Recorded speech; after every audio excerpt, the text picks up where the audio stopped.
I'm a fan like you, so why don't we just finish this early and admit that you've been review bombing? I've done no such thing. I always make sure that my reviews are. It seems like you've been giving one star to popular anime despite only watching the first episode. You didn't follow it. The 3 episode rule. No, let me explain. I don't have the time to watch all of this anime, so I just watched the one with the hottest waifu.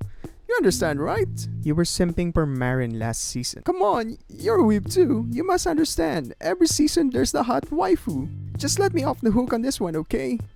Well, you see, you can't just review an anime by watching the first episode. Above all, you can't just simp for every seasonal waifus you see.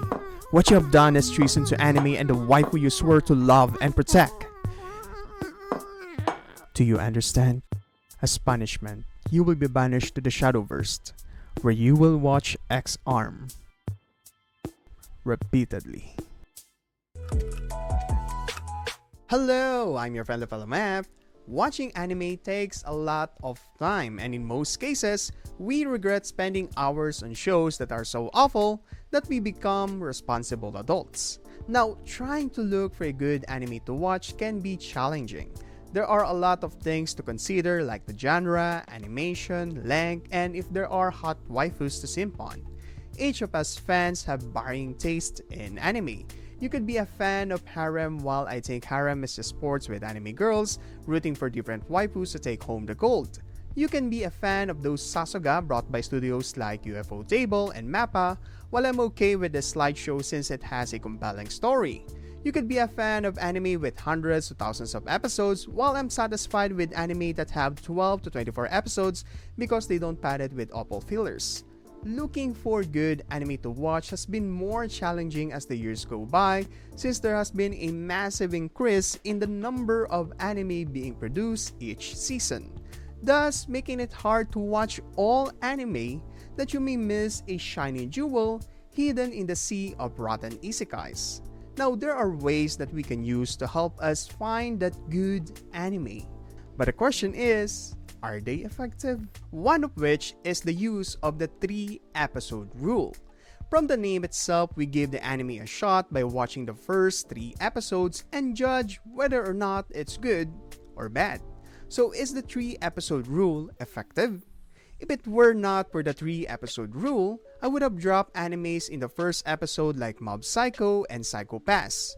Or maybe I just dislike the word psycho. If you are a seasonal watcher like me, giving 3 episodes to each anime being aired this season is already time-consuming, and with that amount of time, we could have written a thesis on why are all famous anime about a boring guy and a cute girl in another world? The 3 episode rule isn't always effective to gauge whether or not an anime is worth sticking to the finish line, especially since other fans would argue that certain shows only get good in episode 69. If the 3 episode rule isn't always effective, then maybe we can judge by how it looks. Now, we all know the common phrase that we cannot judge a book by its cover, but damn it, sometimes great animation slaps and it makes a great anime. Demon Slayer, Jujutsu Kaisen, One Punch Man.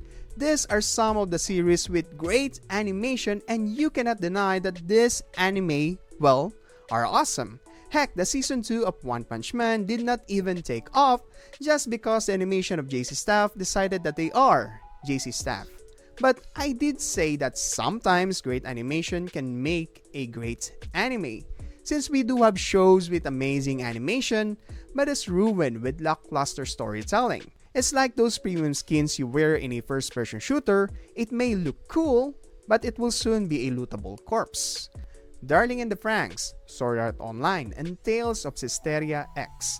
All of these have great animation and art styles but are ruined with their storytelling and characters that only serve as waifu bait. Now, if great animation isn't always reliable, the other way to look for a good anime to watch are of course reviews of fellow otakus. Now, there are of course websites dedicated for this purpose. My Anime List, Anime Planet, and Anime News Network. These are some of the sites that can provide us with great reviews, coupled with a score to help us pick a good anime to watch. Looking at my anime list and seeing the 5 highest rated anime are Full Metal Alchemist Brotherhood, Gintama, Shingeki no Kyojin, Steins Gate, and Spy Family is already a good indication that review sites can be a reliable source, despite what some of the comments are protesting, but some of them do have a point. Anyone can review an anime on these sites, and they can review bomb a series that they hate, giving a low rating to destroy its reputation. So there will be times where we may not be able to fully grasp whether an anime is good or just overrated.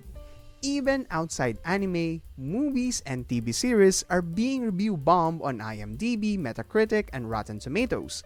Morbius is a prime example of this.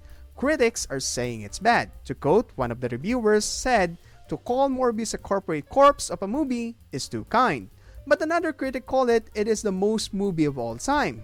So who do I believe when even Jared Leto did not bother to watch his own movie? But it did made more $1 billion. So reviews can be misleading. But what if you base it on anime reviewers that have established a reputation? Reviewers like Mother's Basement, Glass Reflection, Gigok, and Josh the Manga Lad. At least we are familiar with their takes. The only problem is, fans may get offended by some of their reviews by calling an anime just okay. We should not take their reviews as the undeniable truth, because at the end of the day, they have their own preferences that may differ from your tastes.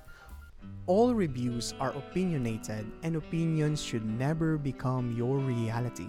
It is challenging to look for a good anime to watch, but it is part of our journey as fans of the medium. We can either rely on our own tastes or the polarizing reviews of the masses. You may stick to your own genres and watch generic isekais, or broaden your taste and see something underrated. And even if you are just a casual fan who likes popular shonen anime, it should not matter whether other people call it good or bad. What matters more is that you are watching an anime that you fully enjoy.